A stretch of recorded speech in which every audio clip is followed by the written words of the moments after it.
most depressions are due to basically this idea of what's the meaning of life. I mean, I'm born, I go to school, I get married, I have children, I raise my children, I make money, meaning I provide for family, etc. I work.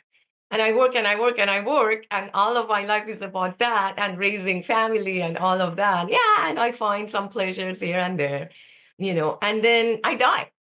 Uh, okay, then what? I mean, hello, what's this whole thing about? Ultimately, we all need to serve a higher purpose than just ourselves. So finding a purpose that gives you joy and you look forward into the next day and the next day and the next day. That's what we all need.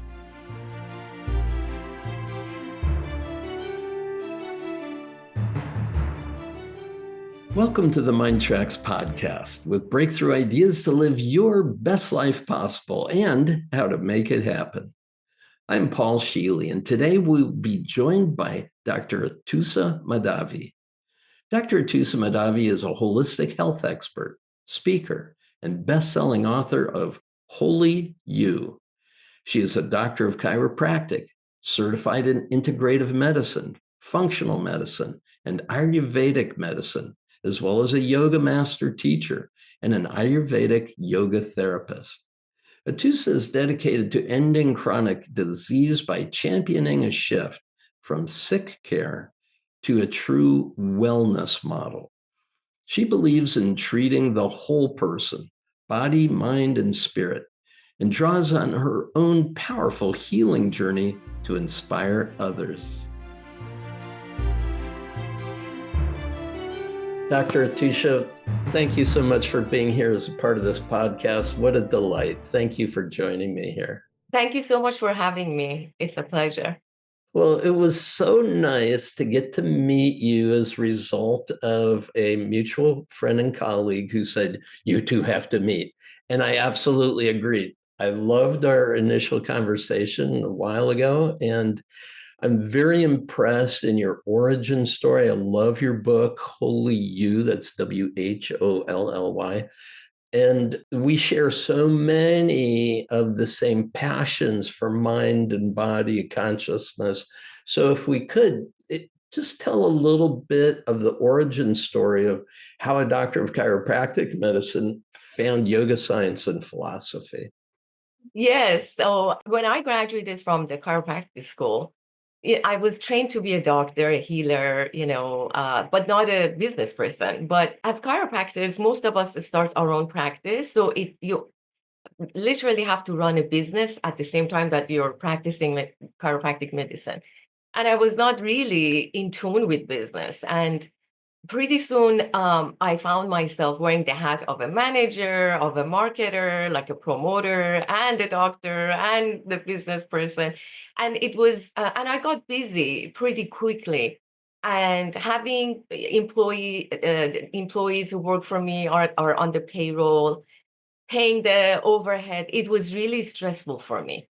And it caused much anxiety and sleeplessness. So I had insomnia, anxiety, and stress that I didn't know how to manage. And with the recommendation of one of my friends, she said, "Have you done yoga?" And so I started going to yoga classes, and pretty soon I'm like, okay, I'm as busy as before. I'm running the same practice. Where is the stress? Where is the anxiety? So it was just my system that was managing it better as I was becoming more still in my mind and more stable in my body. So this is my journey to yoga. That's great. And you and I share a bit of the same lineage in the Himalayan tradition of yoga science and philosophy, and know some of the same people. But let me ask you, for those who don't know a lot about yoga, why do you feel that being able to establish a pharma-free lifestyle first path to vitality is so essential in our modern times? Yeah, absolutely. So I believe that we need a paradigm shift in the way we look at health culturally, not only in our healthcare systems, but also culturally. The culture of waiting until you're sick and you have serious symptoms and then seeking medical care, at which point they're going to give you some medication to mask your symptoms or get rid of the symptoms, is sick care, is the model that we have right now. But real medicine has to be through prevention of illness. So before you develop any symptoms, you have to focus your life on living a lifestyle, a diet, nutrition, mindset that supports health and wellness. And so therefore it would prevent any illness or sickness from happening. So in that sense, it's a pharma-free life because it is the food that you eat that's your medicine. It's the way that you breathe that is your medicine.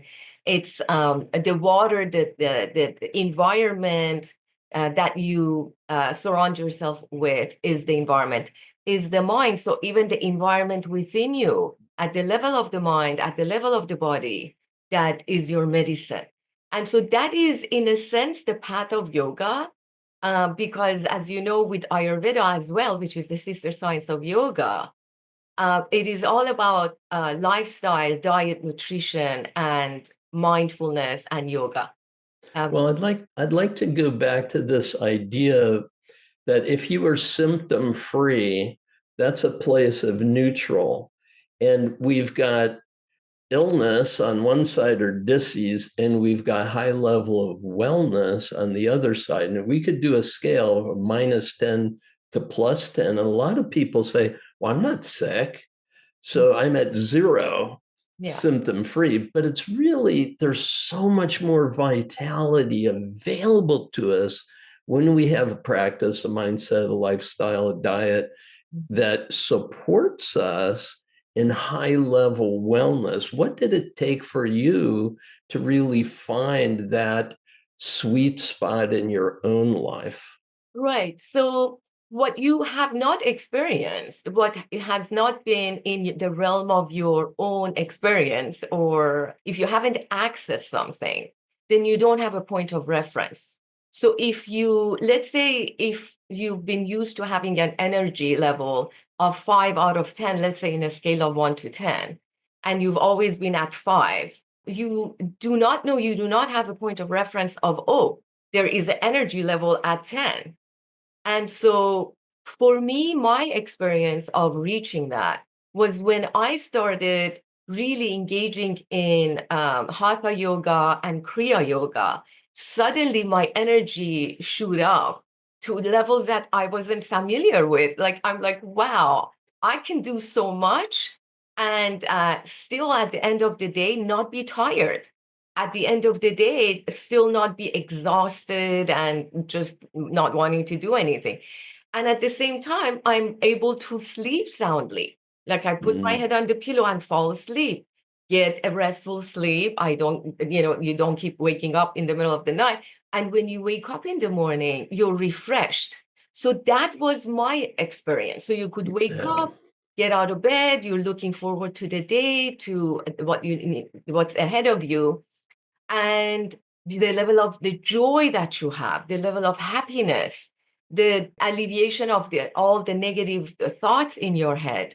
And just you walk on this planet with a certain level of gentleness and with a certain level of awareness that is unfamiliar. So when Yeah. you're at the neutral, you're here where, okay, you get your things done, but your health is not your priority. It's not like you're consciously designing a life that supports higher and higher and higher levels of health and well-being, both at the level of the body and mind. But you're just basically going through your, average self Kind of getting by. and getting we by. Yeah, literally. Well, this is an important set of distinctions that if we're at neutral, we really don't think about well care. Most of the time, we're thinking about sick care. And so when we have a sign or when we have a symptom, then we start, I'm not sleeping at night. You're I right. just feel so drained. I'm worn out. So you have an intersection, not just of chiropractic and Ayurvedic, but you've also brought in functional medicine and this idea of a healthy lifestyle. And you describe consciousness, balance, structural alignment, physiology, and chemistry. Could you let's take each one of those as something that our listener can start to pay attention to? Could we start with this idea of Yeah. consciousness and what you got becoming a yoga master yourself? Right. So going back to those four different levels of alignment, let's say. So structural alignment. This is something that I learned through chiropractic. Because remember, chiropractic came to me before yoga. Yeah. And in chiropractic, we say that structure determines function. Structure determines function. And so within your structure, you have the musculoskeletal, you have the nervous system. And as a chiropractor, but also as a yoga person, we know that the spine is the access to the universe in yoga. In chiropractic, we say the spine that basically supports the nervous system. The brain sits on your cervical spine, and then the brain matter travels through the spinal cord, and the spinal cord branches out with spinal nerves that carry the message of the nervous system or the brain to every organ, every tissue, every part of your body, down to the very minute small cells in your body. And so if, let's say, you're structurally not aligned and you don't do anything about it, those messages are not carried through the different parts of the body to have proper communication pathways. And so therefore, the physiology, the function starts to diminish. This is one of the main reasons why I found chiropractic care together with my Hatha yoga or physical yoga practice was so essential Yeah, because I lived a much more robust lifestyle with it. The other thing that was quite important about yoga that brought to me was meditation as well as breath work. So could you say a bit about that? absolutely, absolutely. So when you and I both know that when we talk about Hatha yoga, in the West, most people are just looking at the physical asanas, that we're just doing a physical practice, right? Power yoga. Yeah. Yeah, right, right. Power yoga is like most, popular nowadays, I guess, in the Western world, or hot yoga, Yeah. et cetera, et cetera, which is not the traditional yoga, which is hatha. But Hatha, a part of it is asana or posture, which goes to the same conversation about structural alignment, Mhm. which comes externally through chiropractic, but internally through the asanas of Hatha yoga. But asana is the third limb only of Hatha yoga. Before that, you have the Yamas and Niyamas, which is how to manage yourself internally and how to manage your life externally, how to treat others or anything outside of you, how you treat yourself and within you, the kind of conversations that you have. Is it self-criticism or is it loving, etc.? For those who don't know, yamas and niyamas are also known as the restraints and the constraints about our internal and external activity in the world. So please continue from there. Yes, absolutely. So then comes asana, because with asana, you're addressing structure. With asana, you're addressing the body in not only in its physical form, but in its subtle form or energetic form, where is one of the aspects of yoga and yogic sciences and Ayurveda, that the body, it's not just physical, but it's different layers of vibrational frequencies from gross to subtle and subtler in yoga. So when you engage in the physical practice of asana, you're also really in tuning the energetic body, which basically is comprised of the energy pathways, the nadis, the chakras, which are the energy centers, the strong, powerful energy centers in your system. And we have 114 chakras in the body. We have 72,000 energy pathways or nadis. So you do asana, but you're really balancing the energetics. Anything that is pent up in the energy system is going to be released. The blockages are going to be opened up. And so the body has a better energetic flow, but the structure is also becoming more aligned, stronger, but also more flexible, etc. And I want to say that if you think about, say, a guitar, it's got 6 strings. If you're out of tune on any one of those strings and you try to play a chord, it's quite dissonant. And, there is no sense of harmony. But with each of these asanas, there's a fine tuning that's occurring to these energy channels. And if we could reduce those thousands of energy pathways down to 6, you'd get a sense that that's what's actually happening. And then we get to this remarkable science called pranayama, which is first unit of energy, prana, that flows from the source or the mother, and yama, which is control. So it's learning to control. And as I've understood it, pranayama is the most complete of all of the yoga sciences. So simple breathwork practices can have a really profound effect on you. Yes, so exactly. So going back to that same conversation that in yoga, it's not just the asana, it's then pranayama or breath work, which basically unites the body with the mind. This is the bridge, the pranamaya kosha or the breath body. It's a bridge between the physical body, anamaya kosha, and the subtler body or the mind, which is manomaya kosha. So the breath is essential in the union and stability and stillness of the mind. As you know, people with anxiety have shallow breathing, or they stop breathing. They don't even know for like the few seconds they're pausing. They hold their breath. Their chest is tight. Their belly is tight. They don't do abdominal breathing. The diaphragm should expand and contract as someone breathes properly. And so that is the distinct recognition of the link between breath and mind, the link between the body as it is opened, your chest cavity, your chakras, your prana that flows freely in your body, the life energy, which is carried through the breath.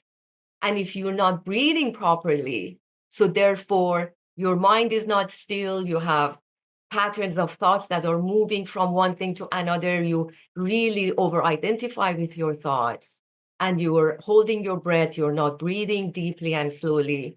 And so that's the breath to answer that original question that you have. The simple way that I often put it when I'm just teaching someone a mindfulness practice is that the breath is that invisible link between the body and mind. So if the body is stressed, it affects the breath and that affects the mind.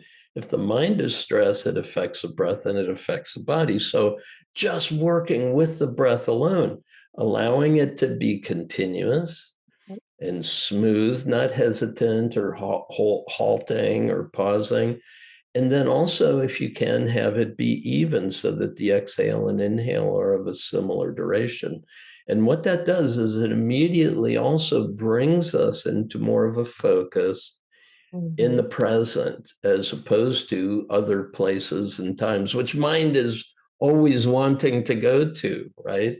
Absolutely. Okay, Yeah. so then where does the idea of functional medicine come in this model? So functional medicine came to me again.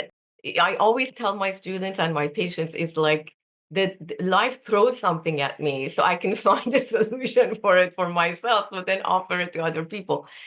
So I simultaneously, almost with discovering yoga, and because of my anxiety and everything, I would say a couple of years later, I started having food allergies out of nowhere. And literally it was like to almost everything. Like I would eat something but obviously it's not like my lifestyle was. So, because of the business aspects of my work, I would eat out quite often. And so I was eating all kinds of, things at nice restaurants, but they weren't the kind of food that my body wanted. And it was in line with my constitution, in line with my nutrigenomics, etc. But at the same time, I had toxicity in my filters, in my system, that was accumulating and not detoxing properly, that caused the food allergies. So again, this brought me to functional medicine. So suddenly I'm doing more research as a chiropractor, and I come across functional medicine. And then I study and realize certain things about food allergies, toxicity, how to detox, the blood type diet, the way you could read a blood analysis and see nutritional deficiencies. It resonated so much with me that I embarked upon studying it and getting certified, helping myself first, which completely worked like a miracle, and then helping others.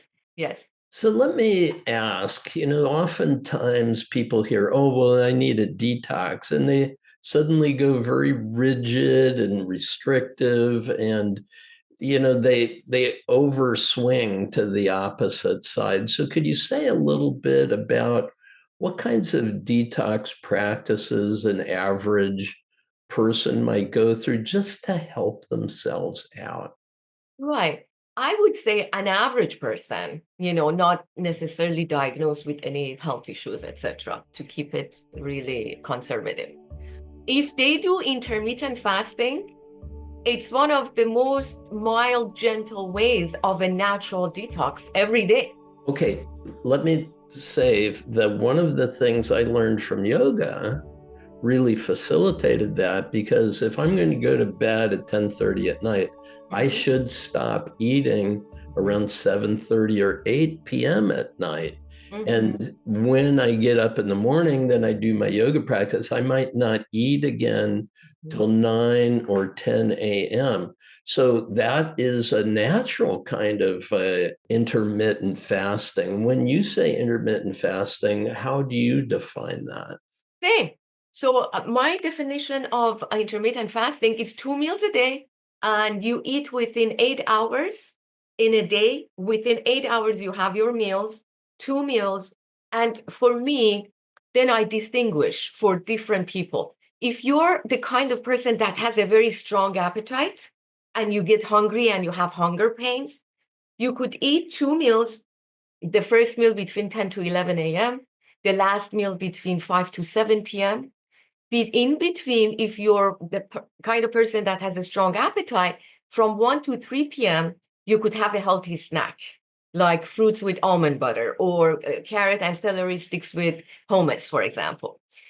So that's 8 hours of window that you're eating, 10 to, let's say, 6 p.m., or 11 to 7, or 9 to 5.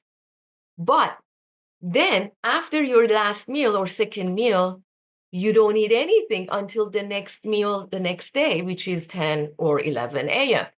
That's 16 hours of fast, but most of it is sleep, your sleep. And obviously, the rule of thumb for health and well-being is you want at least 3 hours of gap between your last meal and bedtime. So if you go to bed at 10 or 11, obviously, if you finish eating at 7, you go to bed at 10, you have followed that rule that you have 3 hours of gap. You go to bed at 10, you wake up at 6 or 7, or maybe you will go to bed at 11, you wake up at 7, 8 hours of sleep, 7 to 8 hours of sleep. Then in the morning, you wake up, you do your morning rituals, you are getting, you're showering, you're doing your yoga, you're preparing your work day, etc., your meditations, whatever it is. Then before you know it, it's 10 and you have your first meal. This is my definition of intermittent fasting. It's gentle, everyone can do it. And it allows that 16 hours of fast allows people to go through a natural process of autophagy, where you are getting rid of dead cells, you're getting rid of the free radicals that have basically accumulated through just life living in this body, and basically your own detox pathways start to grab on to unhealthy cells, free radicals, proteins that are no longer useful, break it down, push it out. So one of the things that I noticed right away is by following that kind of routine and eliminating foods that weren't so healthy for me, which I've come to understand over the years, the inflammation in my body radically disappeared. I mean, it was stunning. You wake up in the morning and, oh, my fingers hurt and I'm puffy in the face. I feel really awful. But boy, shifting that, what a difference. Could you say a little bit about constitutional uniqueness from person to person? And rather than having somebody have to figure it all out themselves, I want to refer people to your book, Holy You, and also to the practice of Ayurvedic medicine and functional medicine. But tell just the kind of the brief story about what is constitutional uniqueness. Yeah, so if we look at functional medicine and Ayurveda with a constitutional uniqueness or nutrigenomics, which is kind of saying the same thing in the language of functional medicine.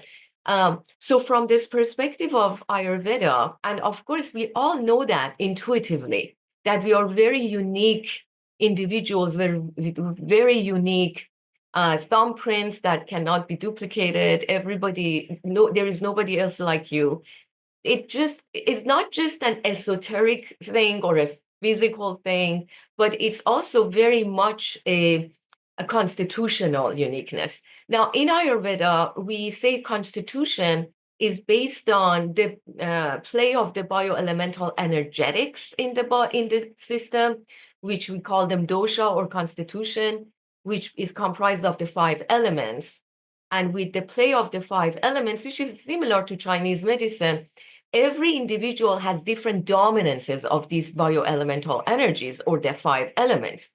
Now, based on that domination of the 5 elements, every individual has their own unique combination of these elements. So you got Vata, which is the combination of air and space. So if you're higher in Vata, or you're higher in Pitta, which is fire and water, or you're higher in Kapha, which is water and earth, then you have a different manifestation of these energetics in your body. And therefore, what you need to eat would be different, that is good for you, would be different than someone who is a different constitution. And as soon as you apply this rule to different doshas or constitutions, people's health take a drastic change towards better.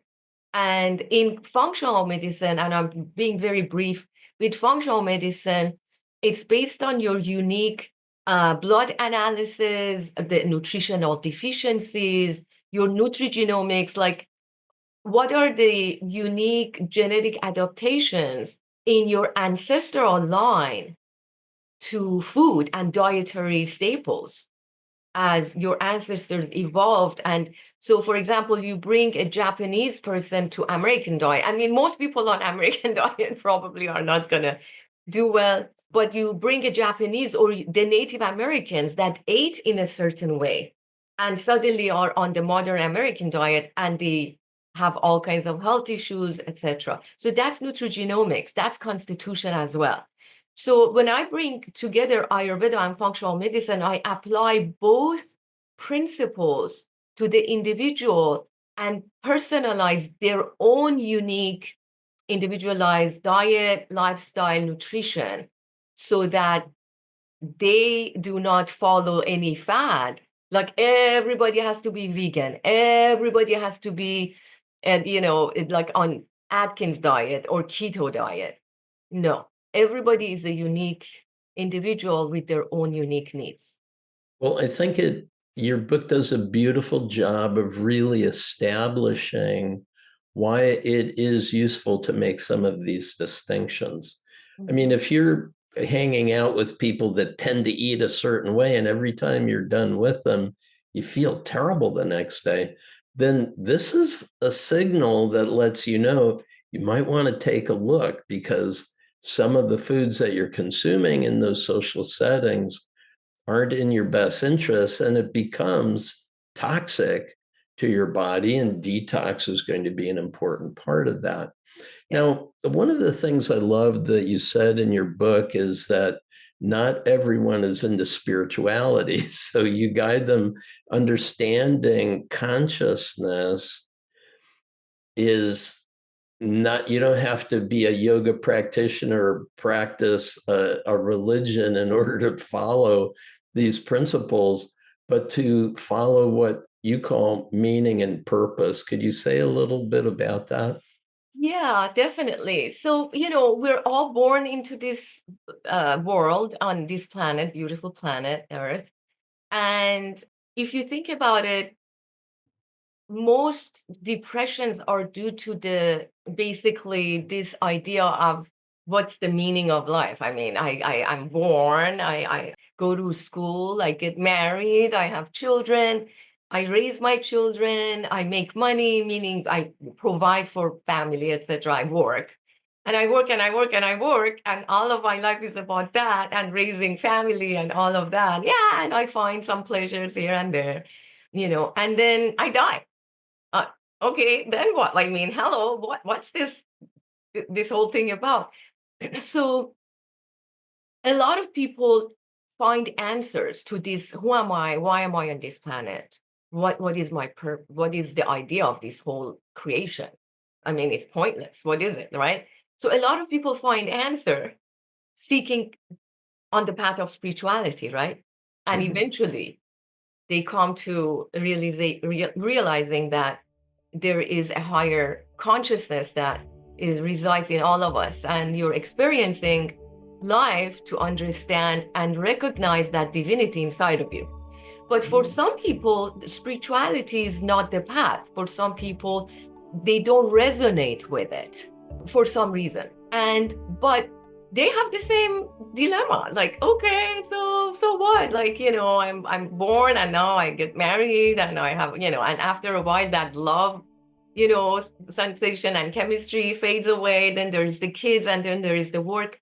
So ultimately, we all need to serve a higher purpose than just ourselves, just to provide for the family. And if that's your purpose, and if that gives you joy, then that's your purpose.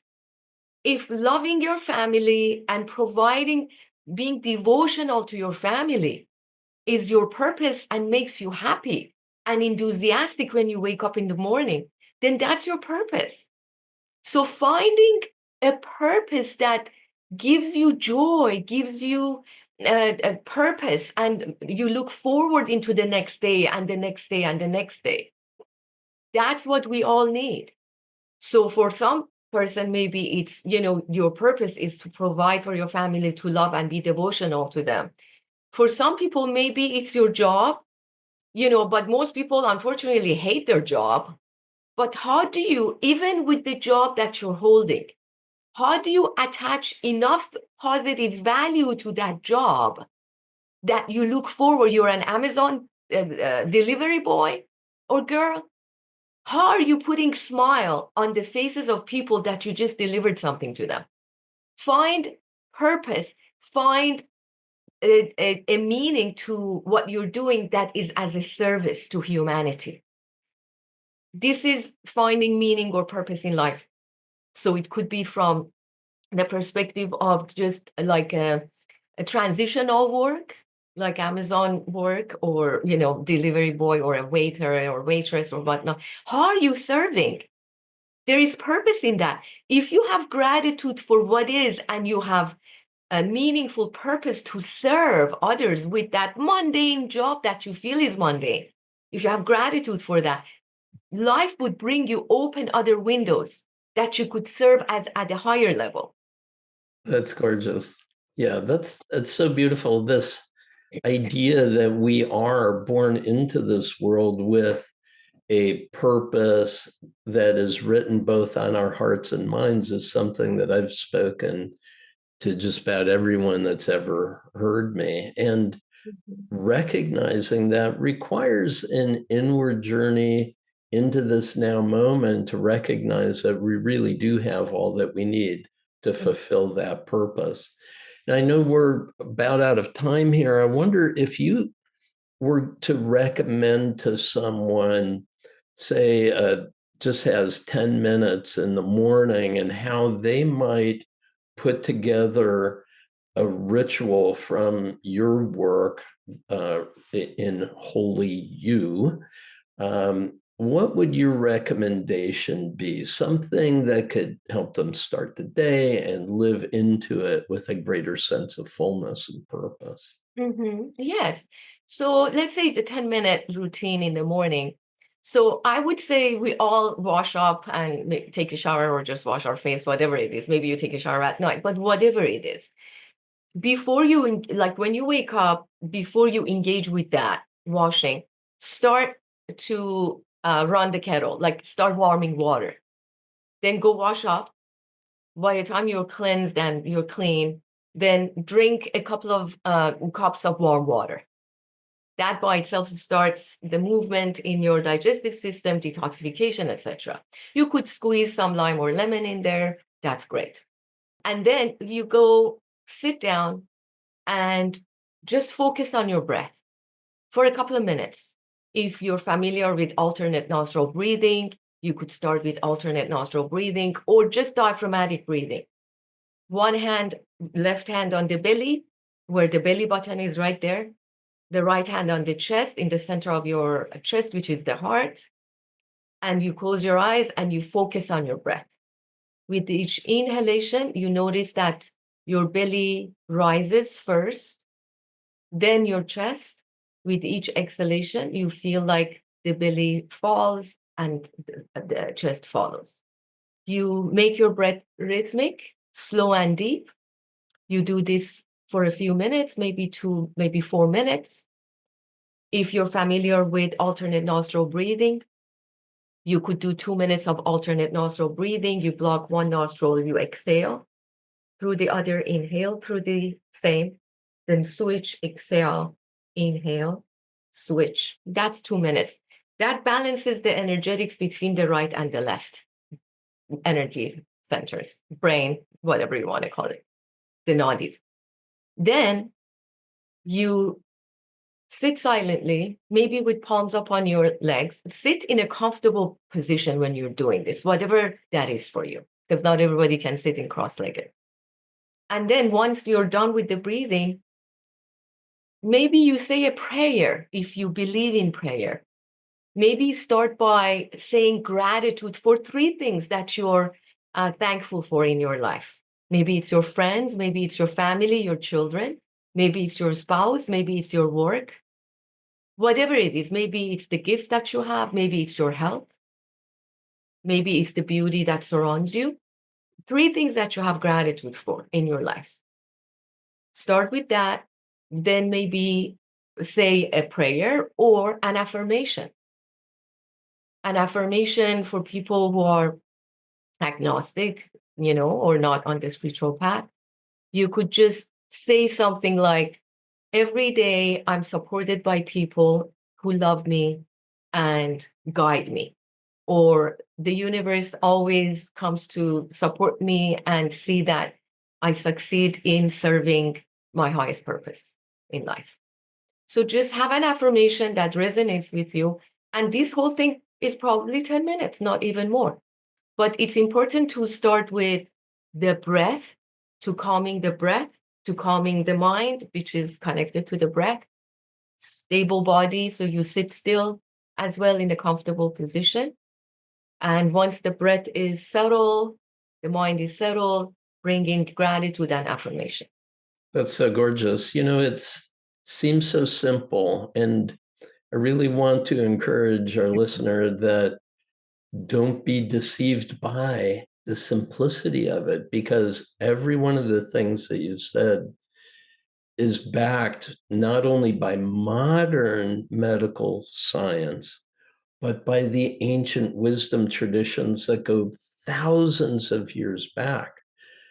Our tradition of Himalayan yoga meditations, 5,000 years old. Same with the ancient Chinese medical model, 5,000 years of human study that has come to understand that there's so much about our modern lifestyle which is antithetical to our high level wellness. So Absolutely. thank you much for this. If you could give one word of encouragement or one thought of encouragement to the listener, what would it be? I just want to leave the people with this thought that never give up. If today doesn't look that promising, understand that life is dynamic. It changes all the time. Everything about your life is dynamic. It changes. Things will shift. Things will change. Tomorrow, the next day, the next month will bring in better opportunities, better results, better health. Don't give up. Don't quit. Life will always bring you a better situation if you have faith, if you wait, and if you believe in yourself and believe in the universe and its loving ways. The best things are awaiting you. So don't. Oh, beautiful, beautiful. Dr. Mahdavi, thank you so much for being a part of this. It's a pleasure to be with you again. I hope we get a chance to see each other again soon. Thank you, Paul. The pleasure is mine. I look forward to working with you in the future as well. Peace and blessings. Bye-bye.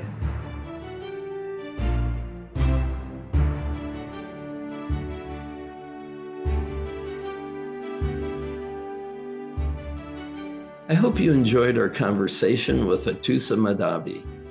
You can learn more about Atousa at www.yourvitalitydoctor.com. And now in the second part of the podcast, it's just you and me. I'll tell you how to use the paraliminal sessions in the MINDTRX app to easily handle obstacles and move toward the success you want, especially as it relates to Atousa's message. If you're new to the relaxing paraliminal audio sessions, they use breakthrough technologies to activate your whole mind in only 20 minutes to help improve any area of your life. Let's get going.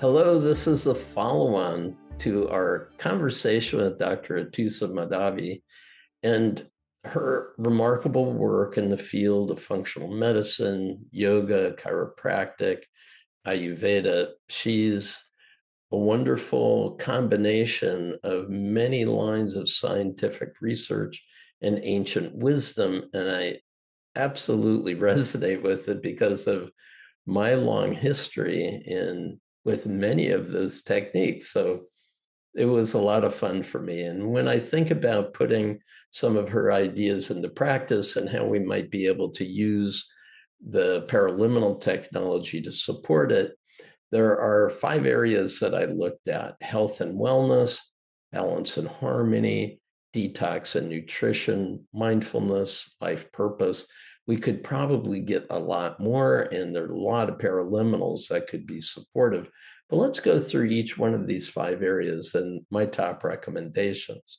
So in the area of health and wellness, we have 2 that are most focused on that. The first is called perfect health. And perfect health is generally something that we pick up when we're on that spectrum from high-level wellness to disease. It's below the neutral line. So there are some signs and some symptoms. But I would like to also encourage you to think about perfect health as one that you could listen to anytime, because there is a relationship that is established between you and your energetic highest level or highest expression. And to be able to merge with that, that's the real key. So perfect health is one. The other one is 5 elements healing. In the same way that Ayurveda has their elemental references, traditional Chinese medicine, which is what's inspired 5 elements healing, is also quite beneficial. So as you bring on board more of the full potential of what you can create in your life, you're bringing balance and harmony to all of the organ systems within you. Very good for health and wellness. But this also leads us to the second major area, which is balance and harmony. So one of the areas that I would recommend is prosperity paraliminal, because what this is saying is any place in your life where you feel there is a lack or a limitation of some kind, you can bring a greater sense of access to the vast resources that are available to you with the paraliminal called prosperity. Now, Dr. Atousa also suggested that when we get on the path of living our life purpose, the universe tends to provide to us everything that we need. Now, the prosperity paraliminal addresses that quite directly. So you are connecting with these greater potentials within you and making them fully accessible. The second paraliminal in this area of balance and harmony is a favorite of mine called fresh start. At the end of the dialogue that I had with Dr. Atousa, she was saying that it's never too late. No matter where you are, there are choices that you can make, and the universe will provide you with the direction that you need. And fresh start paraliminal is a great way to really put us in a position to receive all that we do need. It's a lovely recognition that right now you have an opportunity to start again. The third area was detox and nutrition. Now, I see that our conversation moved toward intermittent fasting. And so in the area of detox and nutrition, I would suggest ideal weight, which has 2 parts. One is your relationship to your physical body, and the other is your relationship to food and how you consume it. And so ideal weight is a great way to think about not only nutrition, but also how you can get out of your system those more toxic elements that no longer serve you.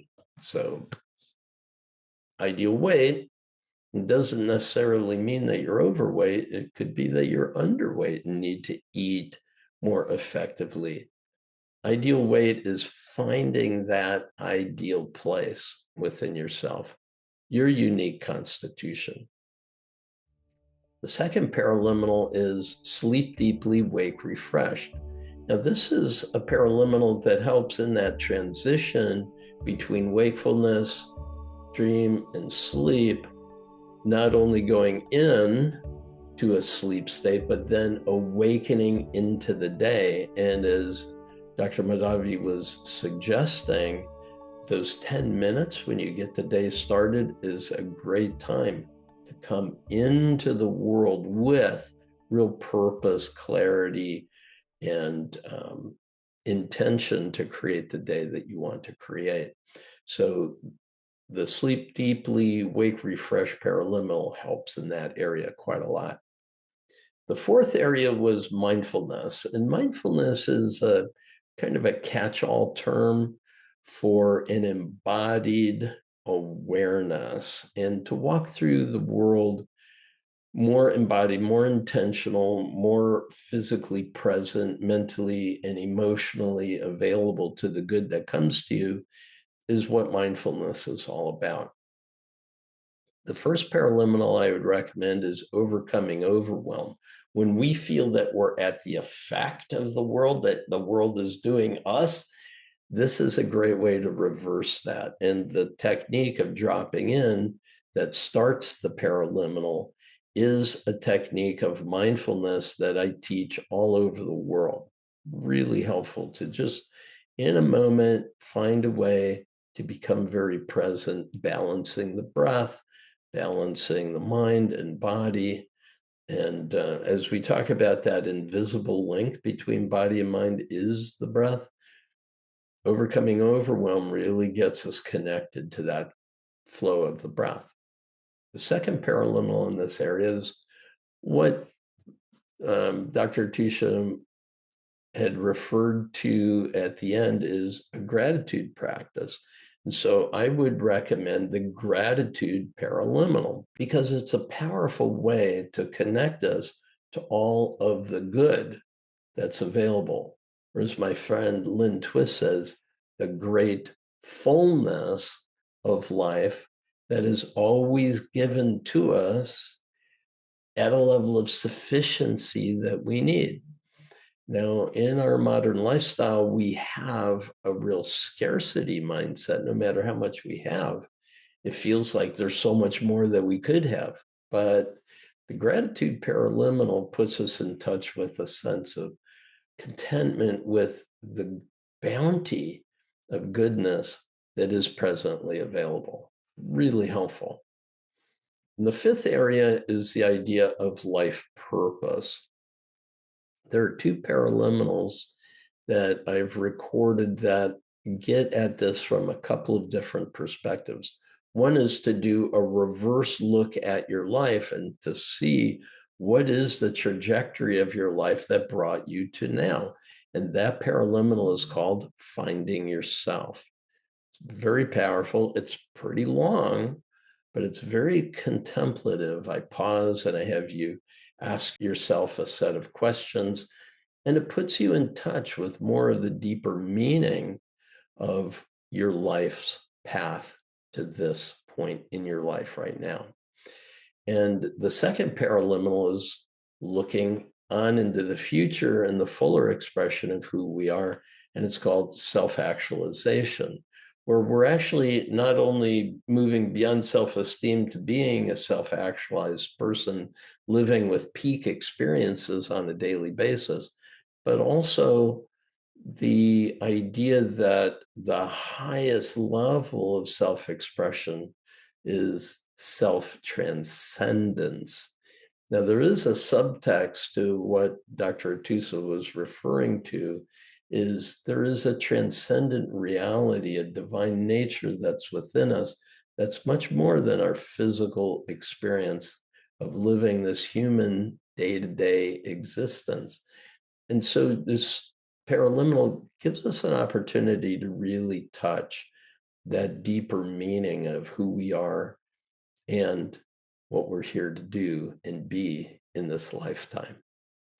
That's it. Do have an opportunity to listen in to these paraliminals and discover for yourself the great balance and health that is available to you every single day.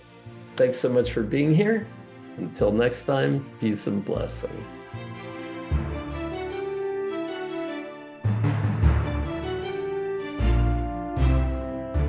Thank you for joining me today. I applaud your willingness to maximize your potential. You can easily use the paraliminal audio sessions in the MINDTRX app to stimulate your non-conscious mind, that is, your inner mind, to reduce any resistance in your life and to propel you toward the success you want. Go to www.mindtrx.com/go. That's www.mindtrx.com/go. These amazing audio tools have helped millions, and I encourage you to bring them into your world today. Be sure to be back for more episodes of the MINDTRX Podcast. You'll find insightful conversations with authors, experts, and thought leaders, all devoted to improving your life's experience. Thank you again for being here on our MINDTRX Podcast.